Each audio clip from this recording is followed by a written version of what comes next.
కేవలం 7,999K up to 10 kgs వరకు బరువు తగ్గి అధిక బరువు నుంచి వచ్చే ప్రధాన సమస్యలను దూరం చేసుకోండి. సినిమా కోసం లీనియన్స్ తీసుకుంటున్న టైంలో కొన్నిసార్లు క్రాస్ ది బార్డర్ అయిపోయి కాంట్రవర్సీలో చిక్కుకుంటున్నారు యాక్టర్స్. ఇదే జరిగింది సంతానం విషయంలో.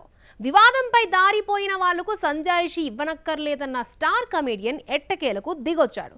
కాంట్రవర్సీని క్లోజ్ చేశాడు. మరి పవన్ కళ్యాణ్ కు డీడీ నెక్స్ట్ లెవెల్ టీం ఎందుకు సారీ చెప్పింది?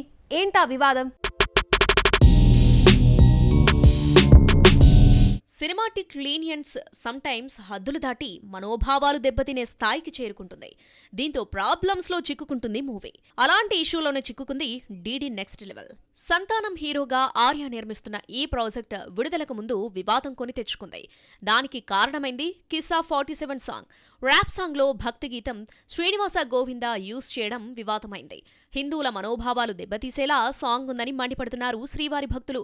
ఈ వివాదం పొరుగునున్న తెలుగు రాష్ట్రానికి పాకింది. తాము ఎవరి మనోభావాలు దెబ్బతినేలా సాంగ్ చేయలేదని, అలా చేస్తే సెన్సార్ కట్ చేస్తుందని, దారిన పోయే వాళ్లకు సమాధానం చెప్పనక్కర్లేదని సంతానం రిప్లై అగ్నికి ఆజ్యం పోసినట్లయింది. దీంతో ఆ పాటను తొలగించాలన్న డిమాండ్ ఎక్కువైంది.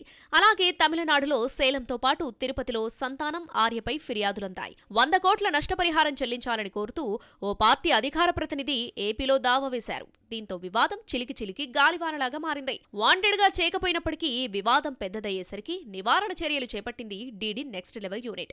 ఇప్పటికే సంతానం ఫ్రెండ్ కూల్ సురేష్ ఓ వేదికగా పవన్ కళ్యాణ్ కు క్షమాపణలు చెప్పాడు. ఇంతలో ఈ విషయంపై మద్రాస్ కోర్టులో పిల్ దాఖలు చేయగా విచారణలో అభ్యంతరకరంగా ఉన్న పంక్తులను తొలగించారని, పాటను మార్చి మరోసారి సెన్సార్ సర్టిఫికేట్ పొందినట్లు తెలుస్తోంది.